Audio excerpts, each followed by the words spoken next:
Good evening. Evening, boss. Oh, and then I saw it. I can't say now, but I'm chatting carbon. Now, referee there. Yeah, kind of shake. Some referee so man on Bassi Pamu coaches. She ball, I said, clear go. Okay, I said, ball in your go. Yeah, the black or so coach, the coach in yard. And then wait a minute for me, a coach. Yeah, the cash your coffee, homework. Next man is there. Yeah, best share. The league in there. I think that's second round. Yeah, best share better first. Yeah, okay. Only ball bossy obia. Only ball second losing player. What tension man say? Only ball Ankasa. Only ball Ankasa. Okay. Team there. Yeah, they say him for me coach Bia. Yeah, you see. Because Asante league, or the Abaji league, you know. They are paying no Yamae. And they have good football. They have good football. They say a coffee play homework here. The next match, they win. The couple of you. Yeah, try next match. You Medawasi. Born in the Kotoko boy, go start boy. And so, go now, Kotoko share in the Kregua, one in say if I will say outside you in Tia, referee one you go. And I'm a Kotoko, yes, supported in Rapokaka. Born the Kotoko, Tituno Samba, while Bobo Nepane, who bet them. More diagram. Oh, Nadia, the performance in the power will be our Bafra. What you remember Bobo seen? You will be sad. That will be a attention. So, one Chelsea will be our Bafra. Then the area for the next match. Next match, one Kekano. Now, on more chance, said no boy. You said next match, we're watching. See. Game they say. Oh, yeah, like I said, game ready for you. As I know me, na HSS, omu pe BBI. But referee na because ama fans no. Ya kondo game no. Me menga say referee no onyade o sheda ana wanji goal. Tie be kan say game ni dey na ye. Referee sheda no wanji goal. O sheda no wanji goal. Who ni say clear goal? Clean. If you be any. We say you share Premier League, you share La Liga. We say keep our name players. Pray on the CDB. You share Arsenal for almost set pieces of their share goals with Bra. And no be an omoye. Or keep our name back up. The time of kicking the ball, no, the players not sure. They are not interested in or be I invade keeper and I say visa. Born the name clean. Born the two at the moment now. If you know, who feel is it? Hey, I know the now me dey one there.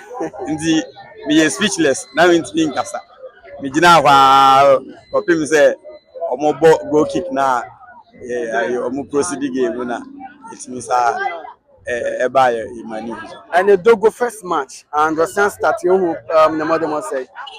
So far, the can say more room for improvement. The entire make us now say about team ni munche enti understanding between one Donzo plan and see enye yesa but so far no dey the who you say ba ko press na ba ko catch say Donzo na press ya onu ni gina so at ya say Dogo no so na press ya na Donzo so e dey agina ehu sa dey say na eye pa ti so mo to asise ya ebebo wa to feel say wa ba na nim ho ni sise no problem say dey me dey pa na say na be competition aba ho wo abenya chance bia na so dey oyire wo ho wan yire wo ho a obi betu say abeta mo aso ye dey ebeka ho nti wo wa ye striker obenya chance awa obedi ago kakra bi no bench kra wan hwa ye dey onya beans na ti competition na eba ni mu wo no na ye dey eye ma me pa.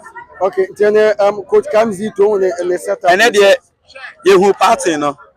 You say players no. We catch the nimia. Jina hasi. We nya boy who baby I saw the ball ne ko. Nti ene say you share Prince Baby say ya wa ma ya mfe adabo. Obobo no. Baby o say ofa no, ye fa no. Baby o say oja board mu so oja mu kama. Nti ene de na play ni ye pa.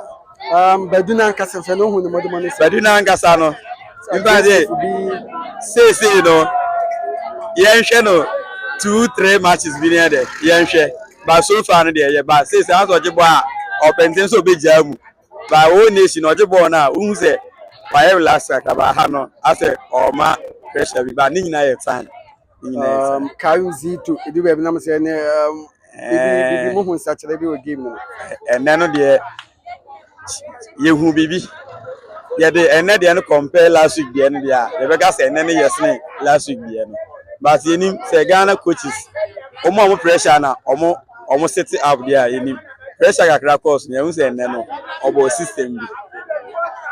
Okay, nti na me have any basket kakra bi basket ye be fa win see ye bo home said ye ko omo ho last hour omo ti yakoma sa na ye say de ye be hye omo say ni de bebi ye ko no de say home na ya we o ye hye ye ko away a ya nya de ane ye draw ye de 1 point be ba fi baba yara de ye win. Okay, but that's it. Game na man we who game say Game na me share no. Game no e kama because o share players ni nyina o attitude I don't behavior e pitch ni so a wetimi who say players no o mutie de coach ni e den e kai because o share your two strikers na e Donzo ni Dogo na me show mo bo da but ene mo bo na ma hwe no it means say Kotoko team no yenya improvement bi aden e wom especially o share Lord Amoa onda da mani mu say no Kotoko your right back no o hwe ball na wo ball na ano o deserve blasters eden e call up because o hwe blasters square number 2 na ali do na 1-1 no ka ko mo timi ne mo ball the ball passing obi a I was saying mani mu ya wetuwado your coach yesre na on hwe na on frɛ Lord Amoa our blasters wake up here be koi na ka on frɛ no na ka ehu de eden e tue because ball no ni ball pa then I also we ka ho to say the person Otuado friend and also be say academy the senior national team no then I say boy na kasa for the kind of ball boy said ya wo hwa ball no wo ball no sisi ya wo say o improve more what you say or say ni training ni nneema bi wo ya we taking it serious said e be ya Otuado e be hu de ba sisi ya de wo ye kura no e qualify no say Otuado be de e be frɛ no so frɛ na de aka ni nyina wo de be ka ho ye hia ni say o be frɛ no frɛ na de aka nyina asa Ejide esi nyame yaduma Sunday Kotoko basket mo say be stadium ye be ba do then am expect o Kotoko basket the expecting nyina ni say Kotoko ye be say goals e ye for na pe Lord Amoa be ya assist mienu dey na oka Niema kind say well it was good game but I don't know the day nothing say referee ni man of the match to me. Referee no boss say Referee ni man of the match.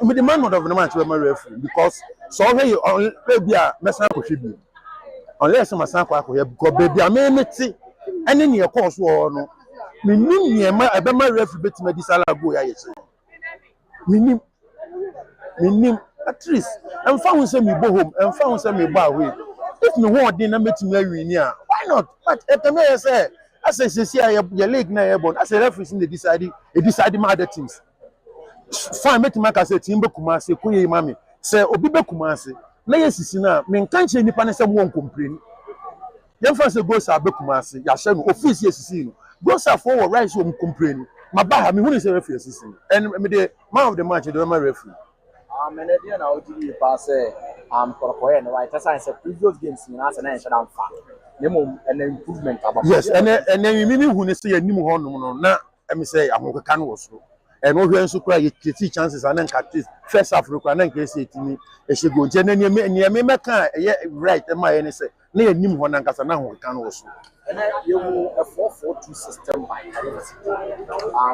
who say yeah it was good and the boy ni there apart from say referee obedi game you am ya bodro and the boy no apart from referee ni make me so only my interview am ma complain about referee that be that apart from referee no my board referee no my yes last season your ball the same ball your boy you practice you say she go the same thing this around but na there it clear say referee na you na dey say obesisi and osisi hwe match na abia fa go ni fantinche 50-50 balls bia oje yitia 50-50 balls bia oje yitia until the referee na nka say me say no na dimpo no every time the man of the match because oba besisi and lose match away from the referee it's that for me as a striker I'm before Eddie say yo the Dogo about the set up me first game with general assessment very good 8.10 very good oh yes very good That is very, very impressive. Very good. Yes. Yes. Many aji the way no super ball no. Onya more playing time na things to beat my Kotoko. Very good player. And you have to say about more so about the count one. Come on, just say after the striking force. You didn't mean complain about your new hobby. You hear say because never chances in your creative, but you ain't me answer. You share so referee say you good. You hear say big creative chances na e good. I mean, Samba, and who Samba more than one. Samba, you don't want to pass Samba. Somebody is so in your Casabiamu. Because somebody, you are Bobo and you minimum your amount of the match there. One in your mouth. Yeah, minimum there. Because somebody, you too much. Somebody too much. Yeah, Peter, yeah, now I on and off, and then when the mother must. Yeah. You're Peter. I think say. Coach Black has to be intimate Peter. Sure. Yeah, because all the 1-on-1 be or fire in your fire. The same situation in every Nama in your planet. Accra has to focus. But just unfortunately, say you bring in your line. Peter, you'll be anyhow was born boy. It was good. Things by doing on the first start at the Kotoko, and and also when the mother must say 6 over 10. And you're bad there, but I think say improve normal because I got to know about. All right, if you Chelsea, you do baby now. Sacking, and the Samba Zito was answerable draw. A seminar became. Boy, my man can't confirm. If your team has sacrificed 21 players, Eddie Amako Tugua, how can't you do the same to Kalimito? See, to me, sacrificed 21 players. I'm a coach, Oguchinas here. Is it a headache? About less than 4 months. About give 4 caps. About give 4 caps. Yeah, man. Many will be because say if you say no matter how it to be, I will leave you. When you attack and was now. Says you pamu any point no mo pamu attack and kene and can no ya watet. Obi obeka say yem pamu to be a menene nyadwe. No matter baby or dey be do league you. Yem to kwan. Omo league no san fiance. E da ben na Kotoko betimi di enya coach baako a odi ebubo season be wie no be san dia start another season. Yem pam coach Tuto na too much. Yenya no anya na adwuma. Because you do baby near some circle for the Namosi share across the empire. I say giant in the circle saying circle bien position be bien kasi empam Zito. Circle bien ko jina be bien say o the current sisi Ghana han. I don't know outside. So open Zito go fan Ghana. Na saa nkomo ba ko no me pese me no ko de yentwa so. Saa mo ko ba I have one TV. Omo ayi saa all blast I'm coaching. Me timpa na me tia me ya. Me ni pa obedwe saa adwen no. Wo Zito. O de no ayi Ghana league ni. Ni team na obo no team na kwakoto. Enti coach yempam Zito nje munya Zito na nya adwuma. Yenya no ofia mo league no ewie. Ni start fufuro. Bon. Nyame ya adoma ye go home ye ne baseke. Sunday or anytime you are match in the show. Boy, it must be. About draw. It must be. Untimi sanko draw against Basake. Because so draw also akopano have Lions. It must be. Okay, chama already en fa game no. Mate say, you say no circles no mai no Kotoko global. And into say circles for no. Most more person most more team na global for na team na meaning say enyama table eba table we discuss. Ona say atina me busa. Na me kasam ye circle chairman. Me say we na me say utie. Me say enyama table but eba table. E me dey say eba na because say me tie obi bet make dey be aka na say. Once enyama table no mintimi nkan ho hwe. Eba table no so we will discuss it. Now so what team so fun is say and the secretary chairman na ba eba be discuss. Sir. Na man so e. This na say no kan nya no kre. But that's game na be the who game say. E beda motiefo ni ahwefo nyina ase. And the ball no I think say a very crucial match.